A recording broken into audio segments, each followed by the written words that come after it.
जो आप सभी का डाउट नट। बेटा जी यहाँ पर हम बात कर रहे हैं हमारा वंशागति और विविधता का सिद्धांत अध्याय, जिसमें हम बहुत इंपॉर्टेंट टॉपिक पढ़ रहे थे। क्या? सहलग्नता और पुनर्योजन, जिसके बारे में मैंने आपको एक्सप्लेन किया था, लेकिन उसका जो क्रॉसिंग जो थी मॉर्गन की वो मुझे बतानी थी। ठीक है, उसके साथ साथ आज हम एक और टॉपिक पढ़ेंगे, क्या? लिंग निर्धारण, और फिर आएगा क्या? क्विज। ठीक है, स्टार्ट करें। आइए देखिए बेटा, हमने बात करी थी कि सहलग्नता और पुनर्योजन जो है, इसकी खोज किसने करी थी? मॉर्गन ने, है ना। किस पर कार्य किया था? आपके ड्रोसोफिला। किस पर? ड्रोसोफिला पर किया था। और ये ड्रोसोफिला कौन थी? फल मक्खी थी। ठीक है, इन्होंने सहलग्नता के बारे में क्या बताया था? मैंने जल्दी से आपको बताता हूं। इन्होंने बताया कि अगर दो गुणसूत्र हैं, ये समझाते हैं, ये पहला पहला, ये दूसरा दूसरा। ठीक है, इस पहले पहले पर एक जोड़ी जीन मिल रहा है, मान लेते हैं कैपिटल आर स्मॉल आर। इस पर मिल रहा है कैपिटल वाई स्मॉल वाई। ठीक है, तो जीन जो है, ये जो युग्म विकल्पी और ये युग्म विकल्पी है, ये अलील और ये अलील अलग अलग गुणसूत्र पर है। इससे कोई संबंध नहीं है, ये इससे स्वतंत्र है, ये इससे स्वतंत्र है ना। समझ में आ गया? अब ये स्वतंत्र एक दूसरे से दूर दूर हैं, तो क्या हो सकता है? इसका इसके साथ कोई रिलेशन नहीं है, तो क्या हो सकता है? आप ध्यान से सुनना। हमने बोला कि साहब जब युग्मक बनेंगे तो युग्मक में दोनों गुणसूत्रों में से एक गुणसूत्र जाता है, युग्मक है, इन दोनों में से एक जाएगा। अब क्या परिस्थिति होगी? एक युग्मक में भैया इन दोनों में से अगर मान लेते हैं ये चला गया कैपिटल आर, और इन दोनों में से ये चला गया कौन सा? Capital Y. ये परिस्थिति हो सकती है, या ये हो सकती है। कौन सा चला गया? ये वाला चला गया। इन दोनों में से ये वाला चला गया, इन दोनों में से ये वाला चला गया। ये हो सकता है। और क्या हो सकता है? मेंडल के काम में क्या हुआ था कि भैया यहां से यहां जीन्स का एक्सचेंज हो गया था। अब जीन्स का अगर एक्सचेंज हो गया तो स्मॉल वाई यहां आ जाएगा, कैपिटल वाई यहां आ जाएगा, तो और दो प्रकार के युग्मक बन जाएंगे। कौन से? कैपिटल आर, और अगर ये इधर आ गया तो कैपिटल आर के साथ क्या चला जाएगा? स्मॉल वाई चला जाएगा। और इधर आ जाएगा कैपिटल वाई, तो स्मॉल आर आ रहा है, उसके साथ कौन आ गया? Capital Y. तो ये कुछ नए प्रकार के युग्मक बने, किसके कारण? जीन विनिमय के कारण। और इन्हीं नए प्रकार के युग्मकों के कारण कहीं ना कहीं F2 पीढ़ी जो आई थी मेंडल की जो F2 पीढ़ी आई थी, उसमें जनक के लक्षण वाले कितने थे? F2 पीढ़ी में 62.5% जो थे वो जनक के लक्षण वाले थे, F2 पीढ़ी के पादप। और जो पुनर्योजित जो थे वो कितने आए थे बेटा जी? आपके 37.5% आ गए थे। ठीक है, इतनी सी बात समझ में आ गई। ये तो था क्या बेटा जी? मेंडल का स्वतंत्रता अपव्यूहन। फिर मॉर्गन ने जो कराया उसमें क्या हो गया था? ध्यान से सुनिएगा। मॉर्गन के केस में क्या हुआ था? ध्यान से सुनना। मॉर्गन के केस में, ये अभी हम क्रॉसिंग सारी चीजें देखेंगे। मॉर्गन के केस में क्या हुआ था कि भैया यहां पर एक ही गुणसूत्र, मतलब एक जोड़ी गुणसूत्र है, ये एक्स गुणसूत्र और ये भी एक्स गुणसूत्र है।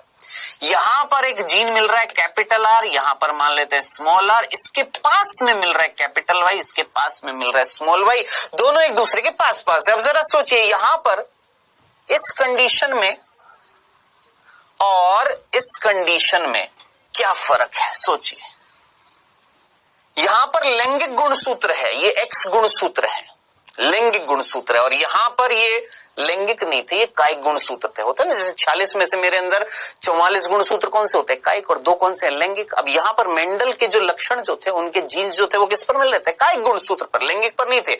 जबकि मॉर्गन के जो लक्षण लिए थे किसमें? ड्रोसोफिला में, वो जीन जो थे वो किस पे मिल रहे थे? एक्स गुणसूत्र पर, और वो पास पास थे। उनके बीच में लग्नता हो गई थी। अब जब लग्नता हो जाएगी तो जीन्स का आदान प्रदान नहीं हो पाएगा, और नहीं हो पाएगा। ये ये इधर नहीं जाएगा, ये इधर नहीं जाएगा, तो युग्मक केवल दो ही प्रकार के बनेंगे। कौन कौन से? एक में जाएगा क्या बेटा जी, कैपिटल आर, कैपिटल वाई जाएगा, है ना।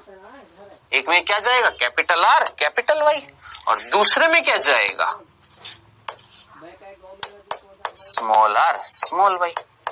अब बताइए क्या कैपिटल आर स्मॉल वाई जा सकता है क्या? नहीं, क्योंकि यहां से इसने इसको पकड़ लिया, इसने इसको पकड़ लिया। अब जरा सोचिए, कई नए प्रकार के युग्मक बने? नहीं। जब नए प्रकार के युग्मक नहीं बने तो नए प्रकार के लक्षण होंगे? नहीं होंगे, यानी बहुत कम होंगे। तो ज्यादा से ज्यादा कौन से लक्षण होंगे? तो टीएच मॉर्गन को F2PD में क्या मिला? टीएच मॉर्गन को F2PD में जनक के लक्षण F2PD में कितने ड्रोसोफिला में मिले थे? 98 पॉइंट कितना है बेटा, 98.7% F2PD जो थी वो जनक के लक्षण धारण किए हुई थी, जबकि पुनर्योजित जो थे वो केवल कितने थे, 1 कितना हो गया भैया, 1.3% आपके पुनर्योजित थे। अब थोड़ा सा कंपैरिजन करो, नए लक्षण इतने कम है जबकि जनक के लक्षण बहुत ज्यादा है। जनक के लक्षण कब बने रहेंगे? जब कोई विभिन्नताएं नहीं आएंगी। विभिन्नताएं कब आती हैं? जब जीन्स का आदान प्रदान होता है। यहां पर हो रहा था क्योंकि जीन्स अलग अलग दूर दूर थे, स्वतंत्र थे, लेकिन यहां पर स्वतंत्र नहीं है, पास लग्नता हो गई है। जब लग्नता हो गई है तो जीन्स का आदान प्रदान बहुत कम होएगा। जब जीन्स का आदान प्रदान कम होएगा तो नए लक्षण पैदा नहीं होंगे। जब नहीं पैदा होंगे नए लक्षण कम होंगे ना भाई, तो किसके बने रहेंगे? जनक के। यही क्या थी, सहलग्नता। अब इसी को हमें क्रॉसिंग करके ये जो टीएच मॉर्गन ने क्या किया, ये मुझे आपको आज फिर से पूरा का पूरा ये उदाहरण मुझे आज आपको समझाना है। ठीक है, आई होप ये मीनिंग जो है ये वाली चीज समझ में आ गई होगी, सहलग्नता, पुनर्योजन और मेंडल के द्विसंकर क्रॉस के बारे में। क्लियर है सारी चीजें? चले आगे, कंफ्यूजन तो नहीं था। अब हम देखने वाले हैं क्या बेटा जी, टीएच मॉर्गन की क्रॉसिंग को। ठीक है, चले आगे। हाँ जी बेटा जी, अब हम बात करने वाले हैं किस चीज की, टीएच मॉर्गन के कार्य की। चले स्टार्ट करें, आइए देखिएगा। देखिए थोड़ा सा मैं दिखा देता हूं आपको, हालांकि आप लोगों ने देख भी लिया होगा। टीएच मॉर्गन ने दो उदाहरण देकर सहलग्नता को समझाया। ठीक है, ये मैंने आपको पिछले लेक्चर में भी बोला था। यहां जो उदाहरण दे रखा है, ठीक है, उसमें दो अलग लक्षण है, और यहां जो दे रखा है उसमें दो अलग लक्षण है। हम एक देख रहे हैं, दूसरा ऑटोमेटिकली सेम है, बस थोड़ा सा फर्क होगा, वो मैं आपको समझा दूंगा। ध्यान से देखिएगा बेटा। ये जो क्रॉस जो है ए, ये है, और फिर ये है। ठीक है, ये क्रॉस बी है। हम क्रॉस बी की बात नहीं कर रहे, ध्यान से सुनना, आराम से समझा रहा हूं, क्योंकि ये डायग्राम जो होता है, जो बुक में दे रखा होता है, समझ में नहीं आता, इसलिए जानबूझ के थोड़ा सा टाइम व्यतीत करो इस पर। ठीक है, तो हम इसकी बात नहीं करेंगे, नहीं कर रहे। इसी का ही आगे की तरफ ये वाला भाग था, ये बात नहीं कर रहे, हम बात कर रहे हैं इस क्रॉस की। अब कई बच्चों को समझ में नहीं आता ये है क्या, है ना। तो पहली चीज ये उदाहरण है, ये भी एक उदाहरण है। ये उदाहरण ए है, ये उदाहरण बी है। ठीक है, हम उदाहरण ए देख रहे हैं जिसमें मॉर्गन ने क्या लक्षण लिए थे, मैं आपको पिछले लेक्चर में भी बता चुका था, लेकिन हो सकता है कईयों को समझ में आ गया हो, कईयों को नहीं आया हो। तो कईयों का रिसेप्शन जो होता है ना, पकड़ने की क्षमता जो होती है कई बच्चों की, वो बहुत जल्दी होती है, बहुत जल्दी से पकड़ लेते हैं कि टीचर क्या कहना चाह रहा है। कईयों में बहुत स्लो होता है, मुझे तो सबको साथ में लेकर चलना पड़ेगा, है ना। तो कईयों को जो जल्दी से पकड़ लेते, जल्दी से समझ लेते, कृपया करके उनसे माफी मांगता हूं कि मैं थोड़ा सा धीरे पढ़ाऊंगा, क्योंकि और भी ऐसे बच्चे होंगे जो थोड़ा धीरे चीजों को समझते होंगे, तो मुझे उनको भी साथ में लेकर चलना होता है। तो कृपया करके थोड़ी देर के लिए मुझे बर्दाश्त करिएगा। ठीक है, हाँ जी बेटा जी, एग्जाम्पल 1 ले रहे हैं ये वाला। ठीक है, अब देखिएगा मैं जो चीज समझाने वाला हूं, ध्यान से देखना, ध्यान से देखना। एग्जाम्पल 1 या मॉर्गन का कार्य देख रहे हैं हम। ठीक है, जिसमें मॉर्गन ने दो लक्षण लिए, द्विसंकर क्रॉस कराया। एक तरीके से हम बोलेंगे मॉर्गन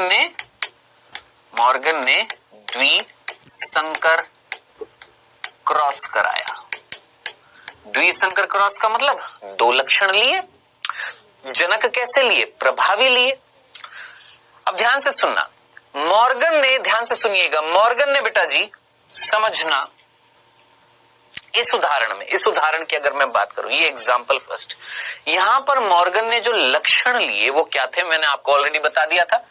ड्रोसोफिला में दो लक्षण लिए। एक लिया किसका रंग बेटा? शरीर का रंग, और एक लिया आंखों का रंग।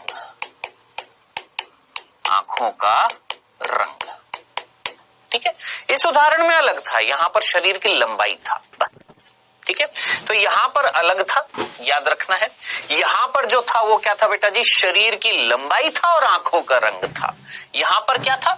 शरीर का रंग है और आंखों का रंग है, बस इतना सा फर्क है। ठीक है, अब देखिए, प्रभावी जो होता है वो क्या होता है? शरीर का रंग प्रभावी कौन सा था बेटा? भूरा। और अप्रभावी जो था, अप्रभावी वो कौन सा था बेटा? याद रखना आपने, पीला। याद रखना। आंखों का रंग प्रभावी लाल और अप्रभावी श्वेत। अब इनके लिए जीन जो है ना, जीन, वो हम अलग तरीके से दिखाएंगे। जीन, ठीक है, जो हमारे इस उदाहरण में दे रखे हैं हम उसी तरीके से समझने की कोशिश करेंगे। अगर हम अपने तरफ से दिखा दें कि कैपिटल ए कैपिटल बी, वो भी आप कर सकते हैं, लेकिन जो टीएच मॉर्गन ने बताया आप उसी तरीके से याद रखिए। श्वेत के लिए यानी व्हाइट के लिए डब्ल्यू, और लाल के लिए बेटा जी डब्ल्यू प्लस का मतलब कोई चीज एक्स्ट्रा है यानी प्रभावी है। पीले के लिए वाई और भूरे के लिए वाई प्लस, यानी भूरा क्या हो गया? वाई प्लस, पीला क्या हो गया? वाई, लाल क्या हो गया? डब्ल्यू प्लस, श्वेत क्या हो गया आपका? डब्ल्यू। ठीक है, तो ये आपने याद रखना है इस उदाहरण में, भूलना नहीं है। क्या है वाई प्लस? कई बच्चे भूल ही जाते हैं। वाई प्लस क्या है? भूरा शरीर का रंग। वाई क्या है? पीला शरीर का रंग। डब्ल्यू प्लस क्या है? का लाल आंखों का रंग। और डब्ल्यू क्या है? सफेद आंखों का रंग। ठीक है, चलें आगे। अब देखिए बेटा जी, टीएच मॉर्गन क्या करना चाहता था? वो द्विसंकर क्रॉस करना चाहता, मेंडल के जैसा वो क्रॉस करना चाहता था। मेंडल ने क्या किया था? जरा सोचिए, जनक लिए थे। क्या लिए थे? जनक विपरीत लक्षण के लिए थे। जनक कैसे लिए थे? विपरीत लक्षण वाले लिए थे। सोचिए, लिए थे ना मेंडल ने, विपरीत लक्षण के लिए थे। विपरीत लक्षण का मतलब एक जनक प्रभावी है तो दूसरा अप्रभावी है। अब मान लेते नर जो है, नर ड्रोसोफिला जो है वो उसने लिया प्रभावी, और मादा जो ली वो क्या ली? अप्रभावी। दोनों लक्षण मादा में क्या आएंगे? अप्रभावी, और नर में क्या आएंगे? प्रभावी। चलो जी, ठीक है, ठीक है। अब आगे बढ़ने से पहले एक और चीज सुन लीजिएगा बेटा, मॉर्गन जानता था कि ये जो लक्षण वो ले रहा है ना, ये वाले लक्षण, ये जो लक्षण वो ले रहा है, ये लक्षण कौन से गुणसूत्र पर मिलते हैं? इन लक्षणों के जीन एक्स गुणसूत्र पर मिलते हैं। एक्स गुणसूत्र पर क्या मिलते हैं? वो जीन मिलते हैं जो इन दो लक्षणों को निर्धारित करेंगे। ठीक है, चलें आगे। आइए जी, आगे चलते हैं। अब बात आ रही है, क्या बोला? जो जीन मैंने आपको बताए थे ना, W plus W, Y plus Y, ये जीन जो है ये कौन से गुणसूत्र पर मिलेंगे? एक्स पर। अब आप जानते हैं मादा में दो एक्स गुणसूत्र हैं। अब दोनों को अलग अलग रंग से दिखा, मतलब दो एक्स गुणसूत्र है, सीधे सीधे डंडे से दिखाऊंगा। जबकि नर में एक एक्स गुणसूत्र होता है और एक आप जानते हैं क्या होता है बेटा? वाई गुणसूत्र होता है। सिंपल सा, समझ में आ गया? एक वाई गुणसूत्र है, लिख दो यहां पर, ये वाई गुणसूत्र है, ये एक्स गुणसूत्र है, और यहां पर ये दोनों एक्स एक्स है। ठीक है, अब जरा सोचना, नर कैसा है? प्रभावी है। प्रभावी का मतलब उसमें शरीर का रंग कैसा होएगा? भूरा। आंखों का रंग कैसा होएगा? लाल।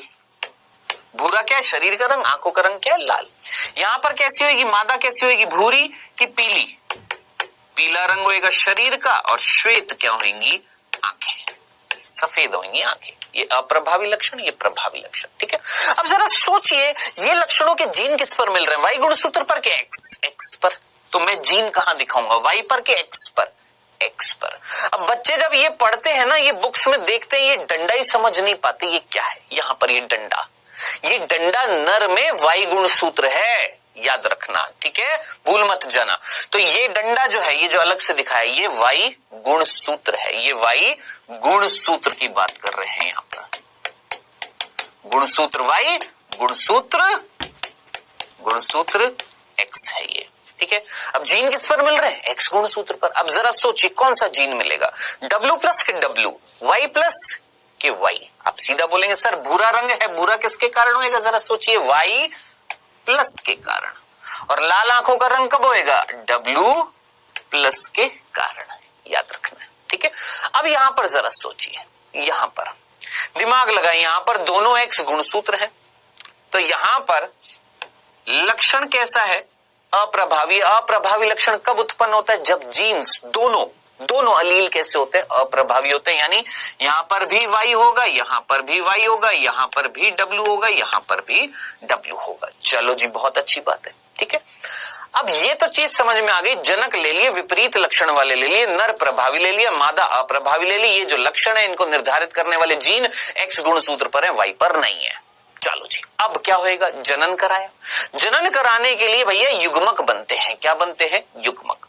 अब आप मुझे बताएं यहां से युग्मक क्या बनेंगे? अब ध्यान से सुनना, युग्मक मैं एक एक स्टेप बता रहा हूं ताकि समझ में आए। ठीक है, आप जानते हैं ना युग्मक बनते हैं तो नर जो है जब वो युग्मक बनाएगा तो सोच समझ कर मुझे बताएं, एक एक्स गुणसूत्र है, एक वाई गुणसूत्र है। एक युग्मक में दोनों गुणसूत्र तो जाएंगे नहीं, एक में एक्स जाएगा, एक में वाई जाएगा। एक शुक्राणु में एक्स गुणसूत्र जाएगा, एक में वाई। याद करिए, ये तो बिल्कुल सही था ना नियम। किसका? पृथक्करण का नियम। भूले तो नहीं है? पृथक हो जाते हैं ना। क्या जीन्स किस पर है? गुणसूत्र पर। पृथक हो जाएंगे। तो जरा सोचिए, युग्मक जो यहां पर बनेंगे वो दो प्रकार के बनेंगे। एक युग्मक में शुक्राणु दो प्रकार के बन रहे हैं। एक युग्मक में क्या है बेटा जी? एक्स गुणसूत्र है, ध्यान से सुनना। और एक में वाई गुणसूत्र है। वाई गुणसूत्र पर तो जीन ही नहीं है। किस पर जीन मिल रहे हैं? एक्स गुणसूत्र पर मिल रहे हैं। कौन सा? वाई प्लस और डब्ल्यू प्लस। चलो जी, अब यहां से देखिए अंडाणु जो बनेंगे, ध्यान से सुने, यहां से जो अंडाणु बनेंगे क्या दो अलग अलग प्रकार के बनेंगे? क्या अलग अलग प्रकार के बनेंगे? क्या प्रकार पूछ रहा हूं, संख्या नहीं पूछ रहा कितने बनेंगे, प्रकार। आप बोलेंगे सर एक ही प्रकार का ही तो बनेगा अंडाणु। भाई जरा सोचिए, ये वाला एक्स गुणसूत्र एक अंडाणु में जाएगा, ये वाला दूसरे अंडाणु में जाएगा, दोनों में चीज तो सेम रहेगी कि नहीं रहेगी? क्या एक्स गुणसूत्र पर क्या मिलेगा? वाई प्लस वाई और डब्ल्यू, यही तो मिलेगा। भाई आप सोचिए, हम बोलते हैं ना गुणसूत्र पृथक हो जाते हैं ना। सोचिए यहां से एक युग्मक में जो एक्स गुणसूत्र जाएगा उसमें वाई और डब्ल्यू दोनों मिलेंगे, दूसरे में भी तो वाई डब्ल्यू दो वही मिलेंगे ना, सेम टू सेम ही तो मिलेंगे। तो एक बार लिखूंगा, स्मार्ट वर्क होएगा ना, इतना सा कॉमन सेंस समझ में आता है। चलिए जी, ये है बेटा जी अंडाणु, ये है शुक्राणु। अब आप मुझे बताएं, अगर ये शुक्राणु इस अंडाणु के साथ संलयन करता है, इट मीन्स F1 क्या आएगी मेरी? सोचो, अगर ये शुक्राणु इसके साथ संलयन करता है तो बच्चा क्या होएगा? सोचो, ये एक्स गुणसूत्र लड़की होगी कि लड़का होगा? आप बोलेंगे सर लड़की होगी। अगर कौन? ये शुक्राणु इस अंडाणु के साथ संलयन करता है तो लड़की होगी। अब इतना तो कॉमन सेंस लगाए। ये लाल वाला मैं अलग अलग कलर इसलिए दिखा रहा हूं ताकि कलर से याद रहे। लाल रंग का जो गुणसूत्र है वो कौन सा? एक्स, और नीले रंग का वाई। तो एक्स गुणसूत्र किसमें होता है? लड़की में। यानी यहां पर जो ड्रोसोफिला बनेगा इन दोनों के जुड़ने से क्या बनेगी? लड़की बनेगी। अब जरा सोचिए उस लड़की के अंदर क्या क्या मिलेगा। देखिए उस लड़की के अंदर एक्स और एक्स दोनों एक्स गुणसूत्र मिलेंगे कि नहीं मिलेंगे? एक्स मिलेंगे ना, लेकिन उस पर जीन्स कौन से मिलेंगे जरा सोचिए। y प्लस डब्ल्यू प्लस और y और w, y plus W plus y W. खुद सोचो, कॉमन सेंस लगाओ। ये शुक्राणु अगर इस अंडाणु के साथ संलयन करेगा तो इसके अंदर जो जीन्स है और इसके अंदर जो जीन्स है वही तो मैंने यहां पर लिखे हैं, लड़की पैदा होगी। ठीक है, अब दूसरा, अगर ये शुक्राणु इससे संलयन करेगा तो लड़का होगा ना। अब जरा सोचिए, लड़का जो होगा वो क्या होगा, ये भी देख लेते हैं हम। लड़के में क्या होगा देख लेते हैं। एक एक्स गुण सूत्र है और भैया उस एक्स गुण सूत्र पर क्या है, y और w, y w। पेशेंस बनाए रखिएगा बेटा, तभी समझ में आएगा। और कौन है, y गुण सूत्र। देख लीजिए, ये y गुण सूत्र, ये x गुण सूत्र। x और y किस में होते हैं, लड़के में होते हैं ना, तो लड़का पैदा होएगा। अगर ये शुक्राणु इस अंडाणु के साथ संलयन करता है तो लड़का पैदा होएगा। हमने लड़का ही तो बनाया, ये साइन किस चीज का है, लड़के का, नर होगा, है ना। अब यहां पर y गुण सूत्र है, ये x गुण सूत्र है, वही मैंने लिख दिया है। ठीक है, अब आप सोच समझकर मुझे बताना, यहां पर लड़का जो हुआ F1 पीढ़ी में, ये जो लड़का है इसका क्या लक्षण होएगा, सोचिए। इसमें क्या लक्षण होंगे, क्या इसमें प्रभावी है कि अप्रभावी है? अप्रभावी है, जरा सोचिए। y और w है, y प्लस नहीं है, w प्लस नहीं है, क्या है, y और w है। यानी लड़का कैसा होएगा, पीले शरीर का होगा। ध्यान से सुनना, शरीर कैसा होएगा बेटा जी, पीला, और आंखों का रंग कैसा होएगा, श्वेत। आया समझ में। जबकि लड़की जो होएगी वो कैसी होएगी बेटा जी, भूरे रंग की होएगी, और आंखों का रंग कैसा होएगा, लाल। सोचिए, मामला ही चेंज हो गया, मामला ही बदल गया। आप बोलेंगे कैसे मामला बदल गया, दिमाग लगाएं, दिमाग लगाएं। जनक जो था, जनक जो था, ये था जनक, ये जनक है, ये जनक है। एक फीमेल है, एक मेल है। मेल कैसा था, भूरा था और लाल उसकी आंखें थी। मैं मेल ड्रोसोफिला हूं, मेरे शरीर का रंग भूरा है और मेरी आंखें हैं लाल। मैंने क्रॉसिंग करी किसके साथ, एक मादा के साथ, जो कैसी है, शरीर का रंग कैसा है, पीला, और आंखों का रंग कैसा है, श्वेत। अब हम दोनों से जो बच्चे पैदा हो रहे हैं वो दो प्रकार के हो सकते हैं, एक नर होएगा और एक मादा होएगी। नर जो होएगा उसके शरीर का रंग कैसा होएगा, पीला, और आंखों का रंग कैसा होएगा, श्वेत। और मादा जो होएगी उसके शरीर का रंग कैसा है, भूरा, और आंखों का रंग कैसा है, लाल। जरा सोचिए, पलट गया ना मामला। आप बोलेंगे कैसे पलट गया, अरे भैया नर कैसा है, प्रभावी है, मादा कैसी है, अप्रभावी है। देखिए यहां पर F1 में नर कैसा हो गया, अप्रभावी, मादा कैसी हो गई, अप्रभावी। ठीक है, तो क्या कुछ निष्कर्ष निकला, नहीं, निष्कर्ष नहीं निकला है, अभी निष्कर्ष नहीं निकाला है। हमने बस इतना बोला कि कहीं ना कहीं खेल उल्टा पड़ गया है। क्या, कि नर जो प्रभावी था अब नर कैसा हो गया, अप्रभावी। मादा जो अप्रभावी थी अब मादा कैसी आ गई है, प्रभावी आ गई है। चलो जी, कोई दिक्कत नहीं है। ठीक है, अब जरा सोच समझकर मुझे बताना, क्या यहां पर आपको F1 में जनक के अलावा कोई विपरीत लक्षण दिखे हैं? सोचो, क्या आपको जनक में जो लक्षण थे वैसे ही लक्षण F1 में ही तो दिख रहे हैं? भाई जनक में भूरा और लाल या पीला और श्वेत, यहां पर भी भूरा और लाल, पीला और श्वेत। कुछ अलग हटकर हुआ, कुछ अलग लक्षण आया? नहीं, कोई अलग लक्षण नहीं आया है। कुछ पुनर्योजित लक्षण आया? नहीं, पुनर्योजित नहीं आया है। बिंदास, समझ में आ गया। अब हमें क्या निकालनी है बेटा जी, F2। कौन सी पीढ़ी निकालनी है, F2। F2 कैसे निकालते हैं जरा सोचिए। जब हम F1 को F1 से क्रॉस करते हैं, यानी इन दोनों भाई बहनों को क्रॉस करा देंगे। ये दोनों भाई बहन ही तो है, एक दोनों माता पिता की संतान ही तो है। तो आप बोलेंगे भाई बहन क्रॉस कर लेते, बेटा मनुष्य थोड़ा ना कि भाई बहन वो मानसिकता वाले होंगे, नहीं, यहां पर क्रॉसिंग हो जाएगी। ऐसा कोई वो भाई बहन वाली चीज नहीं होती है इनमें, कीड़ों में। ठीक है, हाँ भाई भाई है बहन है तो क्रॉसिंग कैसे होंगे, नहीं, यहाँ पर ऐसा कुछ नहीं होता है। ठीक है, चलिए, अब ये हमारे F1 आए थे, एक लड़का था एक लड़की थी, अब इनके बीच में हम क्रॉसिंग करा देंगे, सीधी सी बात है ना। अब बेटा ये जो क्रॉसिंग होगी इन दोनों के बीच में होगी। स्टार्ट करें, कराएं क्रॉसिंग। अब जरा सोचिए, क्रॉसिंग अगर करानी है तो सबसे पहले क्या उत्पन्न करने पड़ेंगे, युग्मक करने पड़ेंगे ना। तो F2 निकालने के लिए भैया क्या उत्पन्न करने पड़ेंगे, युग्मक। आइए युग्मक निकालते हैं। अब कई बच्चों के ऊपर से जा रहा होगा, आप बोलेंगे सर युग्मक क्यों उत्पन्न कर रहे? बाबू ये बच्चे जो थे, जो F1 पीढ़ी आई थी, अब ये बड़े हो जाएंगे, अब ये लैंगिक जनन करेंगे। लैंगिक जनन करने के लिए बाबू इनको क्या करना पड़ेगा? युग्मक उत्पन्न करने पड़ेंगे। आइए, अब बेटा ये मादा है, युग्मक उत्पन्न करेगी। अब आप मुझे बताएं, यहां पर जो अंडाणु बनेंगे अलग अलग प्रकार के बनेंगे कि सेम प्रकार के बनेंगे? जरा सोचिए, इस कंडीशन में अंडाणु सिर्फ एक ही प्रकार का बना, टाइप कितना था? एक ही तो था ना, है ना, कि भाई एक अंडाणु जिसमें Y और W है, दूसरे में भी Y और W ही होता। लेकिन इस परिस्थिति में जरा सोचिए, ये मादा जब अंडाणु बनाएगी तो दो अलग अलग प्रकार के अंडाणु बनेंगे। एक अंडाणु में जाएगा ये, क्या सोचो क्या जाएगा? एक अंडाणु में क्या जाएगा? Y प्लस W प्लस जाएगा कि नहीं जाएगा? Y plus W plus. और एक में क्या जाएगा? Y W। ठीक है, चले आगे। अब जरा सोचिए, यहां से नर से शुक्राणु बनेंगे। ठीक है, शुक्राणु में, एक शुक्राणु में क्या होएगा? Y गुणसूत्र। लो जी, Y गुणसूत्र। और एक शुक्राणु में क्या होएगा? Y और W वाला X गुणसूत्र।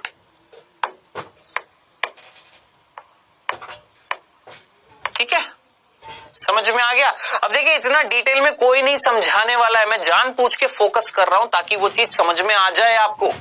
ये कोई नहीं बताएगा ऐसे युग्मक बनेंगे, ऐसे ये होएगा, ऐसे होएगा। मैं थोड़ा सा अगर समय ले रहा हूं तो मैं फिर बोल रहा हूं, कृपया करके मुझे माफ करिएगा कि इसमें थोड़ा सा मैं समय ले रहा हूं ताकि आपके कंसेप्ट क्लियर हो, दुर्घटना ना हो जाए कहीं कि चीज समझ में ना आए। ठीक है, इसलिए थोड़ा सा एक्स्ट्रा टाइम ले रहा हूं, समझना।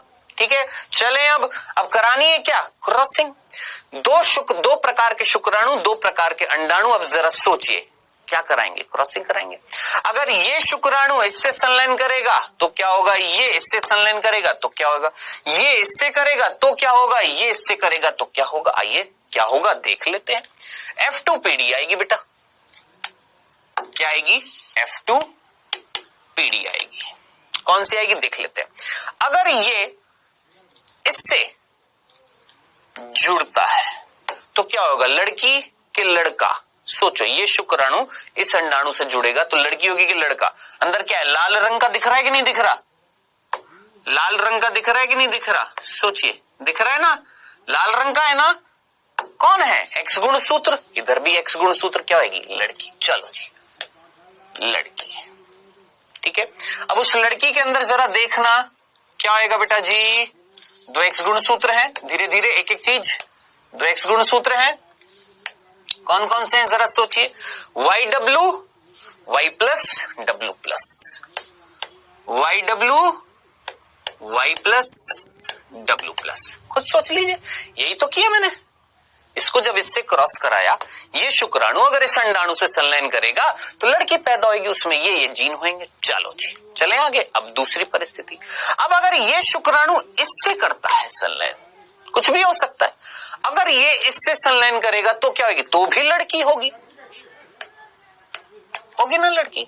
अब उस लड़की के अंदर दिमाग लगाएं, जल्दी से दो X गुणसूत्र होंगे और उन X गुणसूत्र पर कौन से जीन मिल रहेंगे? देखिए, यहां पे Y और W, अब यहां पर भी Y और W, Y W, Y W। चलो जी, सिंपल। आइए, ये तो हो गया जब ये शुक्राणु इन दोनों अंडाणु में से किसी से अगर संलयन करता है। अब बारी आ रही है इस शुक्राणु। अब ये शुक्राणु हो सकता है इससे संलयन कर ले, हो सकता है इससे संलयन कर ले, है ना। अब जरा सोचिए, इस शुक्राणु का संलयन अगर इस अंडाणु से हुआ तो क्या होगा? सीधी सी बात है, लड़का होगा। फिर से लड़का होगा। क्यों? क्योंकि ये Y गुणसूत्र है, ये X, ये Y, ये X। अब क्या क्या होएगा मैं जल्दी से बना देता हूं बेटा जी। क्या होएगा? परिस्थिति क्या होगी जल्दी से देखिएगा।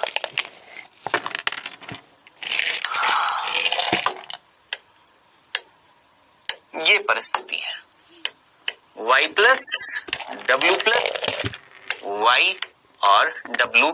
ये छोटा बच्चा भी कर सकता है कि अगर इस शुक्राणु को इस अंडाणु के साथ संलयन करते हैं तो ये परिस्थिति है, और अगर इस शुक्राणु को इस अंडाणु के साथ संलयन करते हैं तो ये परिस्थिति है। और जिनको अभी भी समझ में नहीं आया है, Punnett square method checker board में क्या करते थे, एक जीव के जो युग्मक होते थे उनको अनुलंबीय रखते थे और दूसरे विपरीत लिंग वाले जीव के जो युग्मक होते थे उनको अनुप्रस्थ रखते थे। अब जरा सोचिए, ये दो युग्मक, ये दो युग्मक, इन दोनों को अगर मैं ऐसे रखता और इन दोनों को अगर मैं ऐसे रखता, ठीक है, कैसे कैसे देख लीजिएगा, ये हमारा ये होता और ये YW होता, हो गए, ठीक है। इधर अंडाणु Y+W+ और YW, ये अंडाणु है दो प्रकार के, ये शुक्राणु है दो प्रकार के, ठीक है।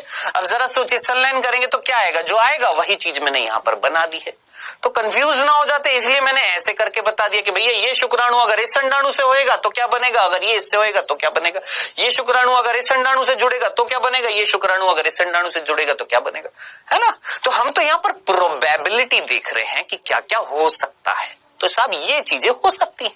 अब जरा जल्दी से सोचिए, यहाँ पर जो लड़का और लड़की यहाँ पर बने हैं उनके लक्षण देखते हैं। जरा सोचिए ये क्या है, ये लड़की कैसे लक्षण की है, प्रभावी के अप्रभावी, आप सीधा बोलेंगे ये भूरा और लाल, ये पीला और श्वेत, ये लड़का जो है ये भूरा लाल, ये जो है ये क्या हो जाएगा, पीला और श्वेत, होगा या नहीं होगा, होगा ना। अब जरा सोच समझकर मुझे बताएं, दोनों लड़कियों में से एक लड़की कैसी है, प्रभावी है, एक लड़की अप्रभावी है, दोनों लड़कों में से एक प्रभावी है और एक अप्रभावी है, चलो जी ठीक है, कोई प्रॉब्लम नहीं है, यहां तक की चीज समझ में आ गई, कोई कंफ्यूजन तो नहीं था, पक्का। चलें आगे। अब ध्यान से सुनना, ध्यान से सुनना, समझना, कहने की जो चीज थी, ये लक्षण क्या जनक में था, सोचो, क्या ये लक्षण ये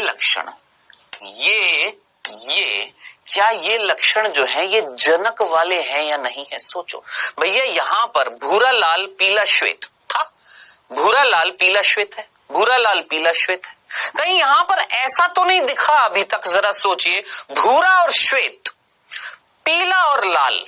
देखिए अभी तक जो मैंने क्रॉसिंग कराई है, अभी तक मॉर्गन ने जो देखा उसमें सारे के सारे लक्षण F2PD में किसके जैसे हैं, जनक के जैसे, ठीक है। चलें आगे। अब ध्यान से सुनना, अब आगे कंप्लीट नहीं हुआ अभी, अब आगे देखना। अब ये तो थी एक परिस्थिति, अब मैं आपको अगली परिस्थिति दिखाने वाला हूं, समझना। ये हमारी F2PD आ गई है, ठीक है। कौन सी आई है बेटा, F2PD।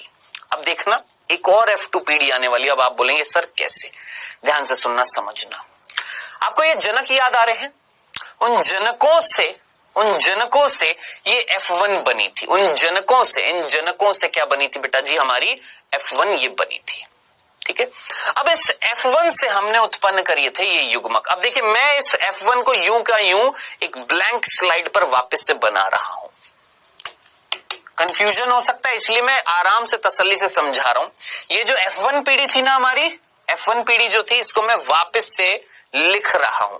लड़का ये है, लड़की वो है, देख लीजिए, लड़का लड़की,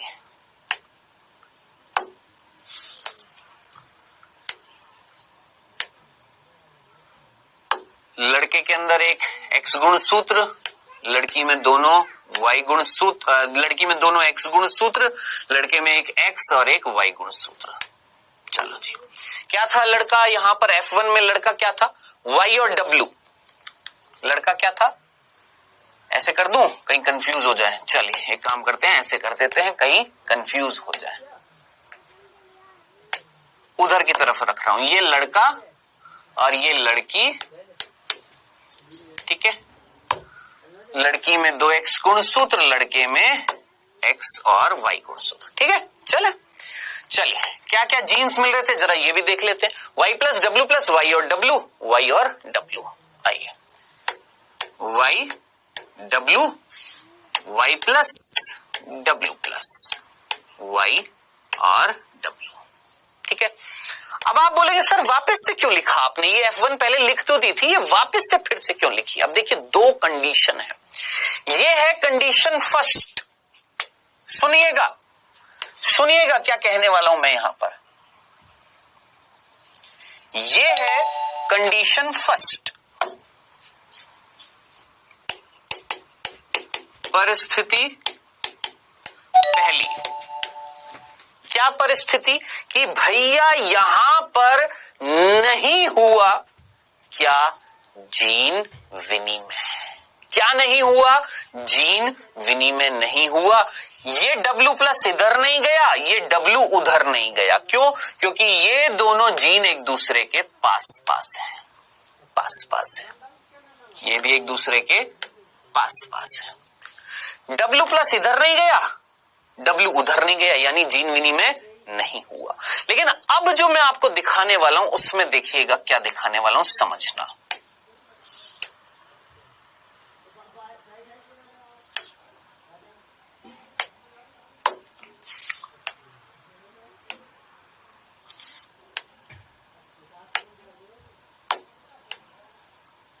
देखिएगा बेटा जी, यहां पर y प्लस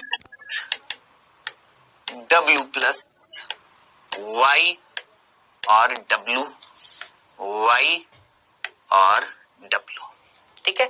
अब इसको देखो, ध्यान से गौर से देखो, इस कंडीशन को देखो और इस कंडीशन को देखो। y प्लस और W प्लस दोनों बहुत दूर दूर हैं कि थोड़े पास पास है। आप बोलेंगे सर पास पास है, लेकिन यहां पर देखो थोड़े से दूर दूर है। अब अगर दूर दूर है तो चांसेस हैं किस चीज के, आदान प्रदान होने के। पकड़ नहीं रखा है भैया, यहां पर थोड़े से पास पास है, मान लेते हैं ये और पास पास दिखा देता हूं, थोड़े से पास पास है, ये जीन जो है थोड़े से पास पास है, तो चांसेस जो थे आदान प्रदान होने के वो थे कम। लेकिन यहां पर दूर दूर है, अब चांसेस है ना किस चीज के, आदान प्रदान होने के। चलो जी बिल्कुल तो है। अब अगर चांसेस है, मान लो आदान प्रदान हो भी गया, मान लो आदान प्रदान हो भी गया तो क्या होगा, मान लो अब ये इधर चला गया और ये इधर आ गया तो क्या परिस्थिति हो जाएगी। आप बोलेंगे सर सीधा इधर हो जाएगा W और नीचे हो जाएगा W प्लस। होगा कि नहीं होगा, सोचो, कॉमन सेंस लगाओ, होगा कि नहीं होगा, बिल्कुल होगा। और अगर ऐसा हो गया तो यहां से जो युग्मक बनेंगे, मादा से जो अंडाणु बनेंगे, जो दो प्रकार के बनेंगे,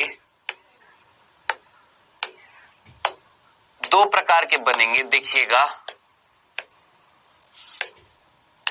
कौन से बनेंगे, जल्दी से देखिएगा, जल्दी से ध्यान से सुनिएगा फटाफट। Y प्लस और W, Y और W प्लस। यहां पर कोई आदान प्रदान हो ही नहीं रहा, किसका करें, सामने है ही नहीं, जीन ही नहीं है, किसका आदान प्रदान नहीं कर सकते, तो यहां पर Y W, यहां पर कोई जीन ही नहीं है, क्योंकि जीन जो थे, जो लक्षण निर्धारित करते हैं तो एक्स गुण सूत्र पर है, सिंपल से। चले आगे, अब आगे चलिएगा, ध्यान से सुनिएगा। अब क्या होगा, अब भैया हमने बना दिए दो प्रकार के शुक्राणु और दो प्रकार के अंडाणु, फिर वापस से क्या करना है, संलयन करना है। ये शुक्राणु इससे संलयन करेगा तो क्या होगा, ये इससे करेगा तो क्या होगा, ये वाला इससे करेगा तो क्या होगा, ये वाला इससे करेगा तो क्या होगा। आइए जल्दी से बता देता हूं, F2 क्या आएगी। अब इस परिस्थिति में ये कंडीशन कौन सी हो गई है, ये परिस्थिति सेकंड है। अब आप जरा सोचिए, कॉमन सेंस लगाइए, परिस्थिति सेकंड और परिस्थिति फर्स्ट में क्या फर्क था, सिर्फ जीन के बीच की दूरी का फर्क था, बस। जीन के बीच जो दूरी जो थी, यहां पर जीन्स पास पास थे तो याद करिए, मैंने आपको पिछली क्लास में उदाहरण बताया था, मैं हूं और मेरी एक दोस्त है, हम दोनों के बीच में बहुत प्यार है, तो ना मैं उसको जाने दे रहा हूं ना वो मुझे जाने दे रही है, लेकिन इस परिस्थिति में दोनों के बीच में प्यार है, दोनों एक दूसरे के पास पास हैं। Y प्लस W प्लस से कह रहा है तुम मत जाओ, इधर मत जाओ, Y W से कह रहा है तुम भी मत जाओ, तो W प्लस ना इधर आ रहा है और W ना उधर जा रहा है।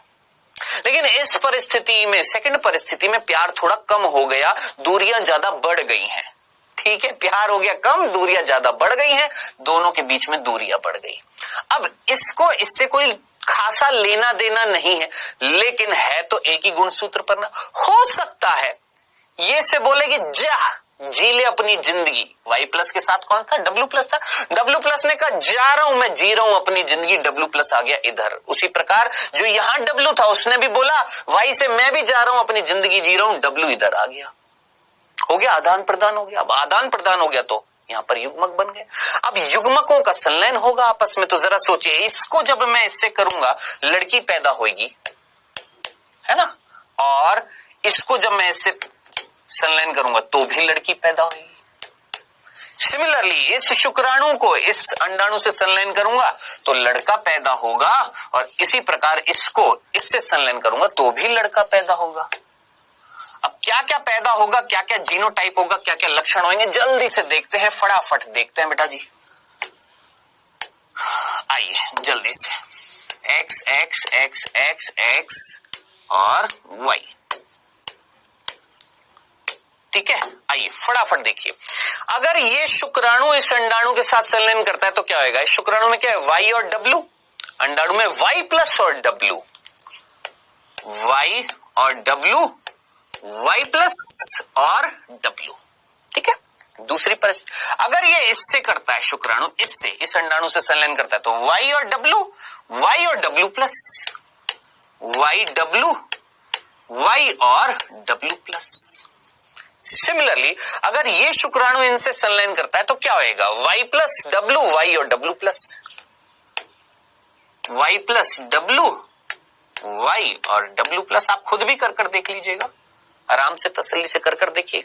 अब सोचिए ये जो लड़की है इसका लक्षण क्या है? ये जो लड़की है इसका लक्षण क्या है? सोचिए, डब्ल्यू और डब्ल्यू है, डब्ल्यू और डब्ल्यू, डब्ल्यू प्लस तो है ही नहीं, डब्ल्यू प्लस नहीं है तो श्वेत है आंखों का रंग, लेकिन वाई प्लस तो है ना, वाई प्लस यानी भूरा शरीर का रंग, क्योंकि ये प्रभावी जीन था। ये दोनों अप्रभावी जीन है, इनमें से एक प्रभावी जीन है, तो एक प्रभावी लक्षण है और एक अप्रभावी लक्षण है, ठीक है। यहां पर सोचिए क्या होएगा, यहां पर ये दोनों अप्रभावी यानी शरीर का रंग कैसा होएगा? पीला, और डब्ल्यू प्लस है यानी आंखों का रंग कैसा होएगा? लाल। एक लक्षण अप्रभावी, दूसरा प्रभावी। चलो जी, यहां पर लड़के कैसे होंगे? वाई प्लस और डब्ल्यू, वाई प्लस और डब्ल्यू का मतलब शरीर का रंग कैसा होएगा बेटा? भूरा, और आंखों का रंग कैसा होएगा? श्वेत, क्योंकि डब्ल्यू प्लस नहीं है, डब्ल्यू है। सिमिलरली यहां पर शरीर का रंग कैसा होएगा? पीला, और आंखों का रंग कैसा होएगा? लाल। अब थोड़ा सा कॉमन सेंस लगाए, पीला लाल, पीला लाल, ये दोनों, भूरा श्वेत, भूरा श्वेत, ये दोनों दिखाई दे रहे हैं आपको? ये डंडा हटा दूं ताकि कंफ्यूजन ना हो। लो जी, लो जी, सोच समझकर मुझे बताएं, ये जो लक्षण आपको दिखाई दे रहे हैं दो ही तो प्रकार के हैं, भूरा श्वेत और पीला लाल। भाई ये भूरा श्वेत, ये भी ये भूरी श्वेत है, ये भूरा श्वेत है तो भूरे श्वेत ही ना। ये पीला लाल है, ये भी पीला लाल है ना। अब जरा सोचिए, क्या ये लक्षण जनक में थे कि नहीं थे? आप बोलेंगे सर नहीं थे, ये लक्षण नहीं थे। ये कौन से लक्षण हैं? पुनर्योजित लक्षण है। जबकि परिस्थिति, ये सेकंड परिस्थिति में F2 देखा है हमने, ये परिस्थिति सेकंड में हमने F2 निकाली है, और ये परिस्थिति फर्स्ट में हमने F2 निकाली थी। जरा सोचिए, भूरा लाल, भूरा लाल, पीला श्वेत, पीला श्वेत, ये लक्षण कौन से थे? जनक के लक्षण थे। कौन से थे? ये जनक के लक्षण थे, ठीक है। अब जरा सोच समझकर मुझे आंसर दीजिएगा। मॉर्गन को ना ये जनक वाले लक्षण वाले जो बच्चे मिले थे, 100 में से अगर मैं मानूं तो 99 या 98.7 अगर मैं देखूं, कितने बच्चे थे? याद रखना, इतने बच्चे थे जनक के लक्षण वाले, यानी ऐसे लक्षण वाले जो बच्चे पैदा हुए ना F2 पीढ़ी में, ऐसे लक्षण वाले वो 99% थे। 1% जो थे, केवल 1% ऐसे थे, या 1.3% ऐसे थे जो ऐसे लक्षण देख रहे थे, ठीक है। अब जरा सोचिए, इसको बड़े स्तर पर सोचो, बस इतना सा ही था समझाने का, इसको बड़े स्तर पर सोचो। 2 ड्रोसोफिला दो ड्रोसोफिला, देखिए मॉर्गन ने क्या किया, दो ड्रोसोफिला है, एक नर और एक मादा। नर में प्रभावी लक्षण, मादा में अप्रभावी लक्षण। ठीक है, नर में प्रभावी, मादा में प्रभावी, F1 जो आई उसमें नर में अप्रभावी आ गया, मादा में प्रभावी आ गया। दोनों को क्रॉस कराया, F2PD में देखा कि मैक्सिमम बच्चे जो लक्षण धारण किए हुए थे वो जनक वाले थे। 1% बच्चे ऐसे थे जिनके अंदर नए लक्षण आए थे। कौन से? ऐसे। अब मॉर्गन का माथा खनक गया। मॉर्गन ने बोला कि मेंडल भैया के द्विसंकर क्रॉस में तो लगभग 67% बच्चे जो आए थे F2PD में वो जनक के लक्षण धारण किए हुए थे, जबकि पुनर्योजित जो थे लगभग 37% थे। मेरे एक्सपेरिमेंट में तो केवल 1% आ रहे। ऐसा क्यों हो गया? पुनर्योजित लक्षण कम क्यों आ गए? जबकि मेंडल में तो 37% लक्षण जो थे, 37% लक्षण जो थे वो पुनर्योजित थे। इसके में सिर्फ 1.3% तो क्यों हुआ? यहां पर पुनर्योजित लक्षण क्यों कम आए? तो ये रिजल्ट मिला कि भैया यहां पर मॉर्गन के एक्सपेरिमेंट में ये जो कंडीशन थी ना, परिस्थिति सेकंड, इसके होने के चांसेस थे बहुत कम थे। यानी केवल 1% चांसेस थे किस चीज के? क्रॉसिंग ओवर के, यानी जीन विनिमय के, सिर्फ 1%। क्योंकि जीन्स दूर दूर नहीं थे, या मतलब मान के चल लीजिए इतने दूर नहीं थे, पास थे। यानी ये कंडीशन जो थी, परिस्थिति ये थी 99%, यानी ज्यादा चांसेस थे इस कंडीशन के। अब इस कंडीशन के ज्यादा चांसेस क्यों है? क्योंकि जीन्स हैं पास। लेकिन इस कंडीशन में चांसेस क्या है? इसमें जीन्स थोड़े से दूर हो गए। अब जब दूर हो गए तो पुनर्योजित लक्षण आ गए। पास थे तो कहीं ना कहीं जनक के लक्षण बने रहे। यानी जीन्स अगर पास होते हैं, जीन्स अगर पास होते हैं तो जनक के लक्षण आते हैं, और जीन्स अगर दूर होते हैं तो नए लक्षण आते हैं। यही मॉर्गन ने बताया कि मेंडल ने जो द्विसंकर क्रॉस में जो किया था, मेंडल के एक्सपेरिमेंट में सहलग्नता नहीं थी। क्यों नहीं थी? क्योंकि मेंडल ने जो लक्षण लिए थे वो अलग अलग गुणसूत्रों पर थे, जबकि मॉर्गन ने जो लक्षण लिए थे उसमें वो लक्षणों के जो जीन जो थे वो एक ही गुणसूत्र पर थे और पास थे, और पास थे तो कहीं ना कहीं जनक के लक्षणों की वंशागति ज्यादा होएगी, पुनर्योजित लक्षण कम आएंगे। अब ये जो सारी चीजें मैंने आपको दिखाई है ना, यही चीज बेटा जी हमारे यहां पर दे रखी है, आप चाहे तो देख सकते हैं, पूरा देख लीजिएगा। ये स्त्री है, ये नर है, नर प्रभावी, मादा जो है अप्रभावी, लेकिन यहाँ पर जो नर है वो उल्टा हो गया और मादा प्रभावी हो गई। देख लीजिए, नर वन्य था ना, प्रभावी था, वन्य का मतलब प्रभावी, यहाँ पर मादा प्रभावी, यहाँ पर मादा अप्रभावी थी, यहाँ पर नर अप्रभावी हो गया। फिर इनके बीच में क्रॉसिंग कराई। अब देखिए इनके बीच में क्रॉसिंग कराई तो दो परिस्थितियां थी। कौन कौन सी परिस्थितियां थी? देखिएगा, परिस्थिति 1 की जो ये वाली परिस्थिति आई थी, एक तो ये परिस्थिति मिली थी F2PD में, एक तो ऐसे बच्चे मिले और F2PD में ऐसे बच्चे भी मिले थे। लेकिन ऐसे बच्चे, पुनर्योजित बच्चे जो थे वो बहुत ही कम थे, 1.3% थे। जनक वाले जो बच्चे थे वो 98.7% थे। ये क्यों हुआ? क्योंकि सहलग्नता थी। ठीक है, सहलग्नता थी। अब इससे क्या समझ में आता है आपको? इतनी सी चीज सोचना, बस इतनी सी चीज। क्या? ध्यान से सुनना, इतनी सी चीज सोचना कि बेटा जी कहीं ना कहीं अगर जीन के बीच दूरी, सोचना, आंसर देना, जीन के बीच अगर दूरी बढ़ाओगे, जीन अगर दूर है तो जीन विनिमय के चांसेस जरा सोचो, ज्यादा होंगे कि कम होंगे? दिमाग लगाओ जल्दी से। जीन अगर दूर हैं, मैं और मेरी दोस्त अगर दूर हैं तो जा सकते हैं, नहीं जा सकते हैं? जा सकते ना।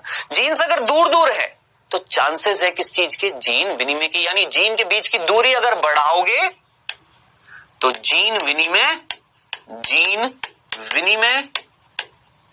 बढ़ेगा। जीन अगर दूर जाएंगे, देख लीजिए, परिस्थिति सेकंड में जीन अगर दूर जाएंगे दूर दूर हैं, जबकि परिस्थिति फर्स्ट में जीन पास पास हैं। जीन के बीच की दूरी अगर आपने बढ़ा दी तो जीन विनिमय हो गया, आदान प्रदान हो गया था, है ना। तो जीन के बीच की दूरी अगर बढ़ाते हो तो जीन विनिमय बढ़ जाता है। अब जरा सोचिए, जीन विनिमय अगर बढ़ेगा, जीन विनिमय बढ़ेगा तो पुनर्योजित लक्षण ज्यादा आएंगे, जनक के लक्षण इतने नहीं आएंगे। यानी पुनर्योजित लक्षण ज्यादा आएंगे, विभिन्नताएं ज्यादा आएंगी ना। अब जरा सोच समझ कर मुझे बताना, अगर जीन के बीच की दूरी बढ़ाओगे तो लग्नता बढ़ेगी कि कम होगी? सोचो, आप दो चीजों को दूर दूर कर रहे हो तो उनके बीच में लग्नता बढ़ रही है कि कम हो रही है? कम हो रही है ना भाई। दो चीजों को पास पास लाओगे तभी तो लग्नता बढ़ेगी ना। आप तो क्या कर रहे हो, जीन के बीच की दूरी को बढ़ा रहे हो, तो सहलग्नता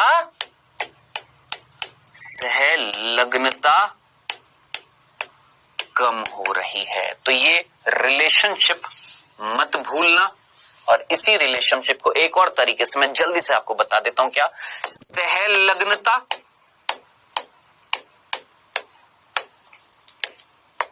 जीन के बीच की दूरी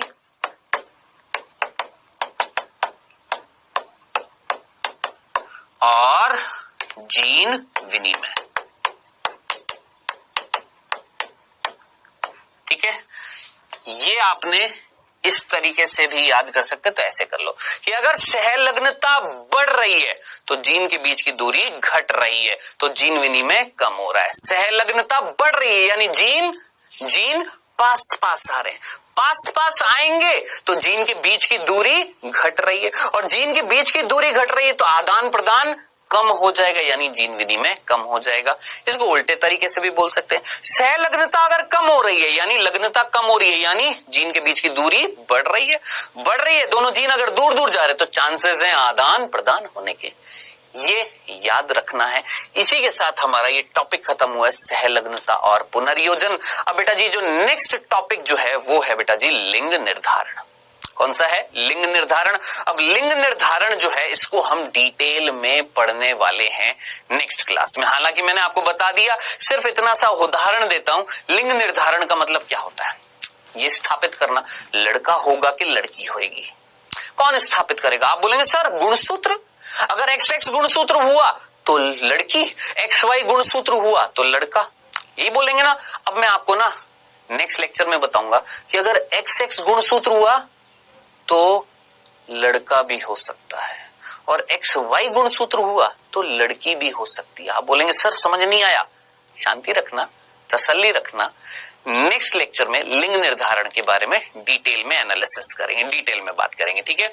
अभी जो समय हुआ है बेटा जी हमारा 1 मिनट रिवीजन, हमने सहलग्नता और पुनर्योजन को डिटेल में पढ़ा है। आपने इसको डिटेल में पढ़ना है, बस जो जो चीज बताइए तसल्ली से कि जीन के बीच की दूरी बढ़ाओ तो जीन विनिमय ज्यादा होएगा, जीन विनिमय ज्यादा होएगा तो नए लक्षण आएंगे यानी पुनर्योजित लक्षण आएंगे। अगर जीन के बीच की दूरी कम हो रही है यानी जीन पास पास आ रहे हैं, यानी सहलग्नता हो रही है, सहलग्नता हो रही है तो जीन के बीच क्या होएगा? आदान प्रदान कम होएगा, जीन विनिमय कम होएगा। जीन विनिमय कम होएगा तो नए लक्षण कम पैदा होंगे, जनक के लक्षण बने रहेंगे। यही सहलग्नता थी, ठीक है। समझ में आ गया? क्लियर है? चलिए अभी समय हुआ है क्विज का। पहला प्रश्न बेटा जी आपकी स्क्रीन पर आता हुआ first. A capital A capital B small B जनक से उत्पन्न स्मॉल ए स्मॉल बी युग्मक का प्रतिशत होगा। जल्दी से सोचिए, यानी यहां से जो युग्मक बनेंगे उसमें से कितने युग्मकों में स्मॉल ए स्मॉल बी होगा? जल्दी से सोचो, फटाफट सोचो, जल्दी आंसर आना चाहिए।